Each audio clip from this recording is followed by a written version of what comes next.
இந்த தீபாவளிக்கு ட்ரெஸ்ஸு வெடி நிறைய வெடி வாங்கிட்டாப்பா. அப்பாவுக்கு இன்னும் சம்பளம் போடலப்பா. நான் குப்பை எடுக்கிற வீட்டில் காசு கொடுப்பாங்க, அதை நான் வாங்கி ட்ரெஸ் வாங்கி தரேன்.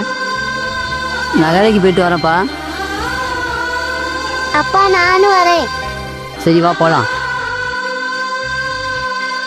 ஐயா குப்பை கொண்டு வாங்க.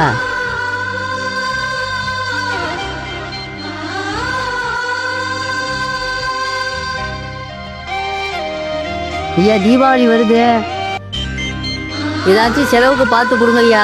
தீபாவளி பொங்கல்னாலே உன் தொல்லை தாங்க முடியல. நீ வேற பத்துலேருந்து உன் பிள்ளை வேற கூட்டிகிட்டு வர. அப்பா எனக்கு ட்ரெஸ்ஸு வெடி இதெல்லாம் வேணாப்பா. நான் வீட்டில் இருக்கிறதே போட்டுக்கிறேன்ப்பா. நோ இங்கே வாங்க, இந்தாங்க இதை தீபாவளிக்கு வச்சுக்கோங்க. காசு கொடுங்க. இந்தாண்ணே சின்ன பிள்ளை வச்சுருக்கீங்க, தீபாவளிக்கு நல்ல ட்ரெஸ் எடுத்துக்கொள்ள. சரி. அப்பா இந்த மாமா திட்டினாங்க, இந்த மாமா கேட்காமலே காசு கொடுத்துட்டு போறாங்கய்யா. சில நேரங்களில் சில மனிதர்கள் இப்படி தான் இருப்பாங்கப்பா. இதெல்லாம் சகிச்சு நம்ம போய் தாப்பா ஆகணும். வா போவோமா?